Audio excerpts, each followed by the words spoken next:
బాలీవుడ్లో హృతిక్ రోషన్ 'కోయి మిల్ గయి' మూవీలో చైల్డ్ ఆర్టిస్ట్గా నటించిన హన్సిక మత్వాని 16 ఏళ్ల వయసులోనే 'దేశముద్రు' సినిమాలో అల్లు అర్జున్ సరసన హీరోయిన్గా నటించింది.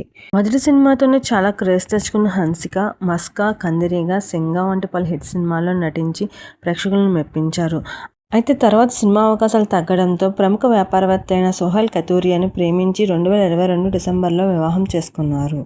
సోహైల్కి ఆల్రెడీ మ్యారేజ్ అయ్యింది. సోహైల్ మొదటి భార్య హన్సిక బెస్ట్ ఫ్రెండ్స్. ఈ పెళ్లి హన్సిక దగ్గరుండి చేసింది. కానీ ఆ వివాహ బంధం అతి త్వరగా ముగిసిపోయింది. ఆ క్రమంలోనే వీరిద్దరూ ప్రేమలో పడ్డారు. మూడు ముళ్ల బంధంలోకి అడుగుపెట్టారు. అయితే పెళ్లైన 3 ఏళ్లకే మనస్పర్ధలు రావడంతో గత ఏడాది ఆగస్టులో హన్సిక తన ఇన్స్టా నుండి పెళ్లి ఫోటోలను డిలీట్ చేయడంతో వీరిద్దరూ విడిపోతున్నారంటూ గాసిప్స్ మొదలయ్యాయి.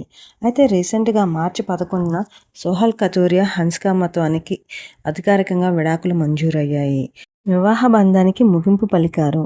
అయితే హన్సిక తాజాగా విడాకుల అనంతరం సోషల్ మీడియా వేదికగా తొలిసారిగా 'చర్దా కలా ఆల్వేజ్' అనే పంజాబీ భాషలో కొటేషన్ షేర్ చేశారు. జీవితంలో ఎలాంటి కష్టాలు వచ్చినప్పటికీ ధైర్యంగా ముందుకు సాగాలని, ఎలాంటి పరిస్థితులు ఎదురైనా ఆశను కోల్పోవద్దని అర్థమొచ్చేలా తన భావాన్ని వ్యక్తం చేశారు.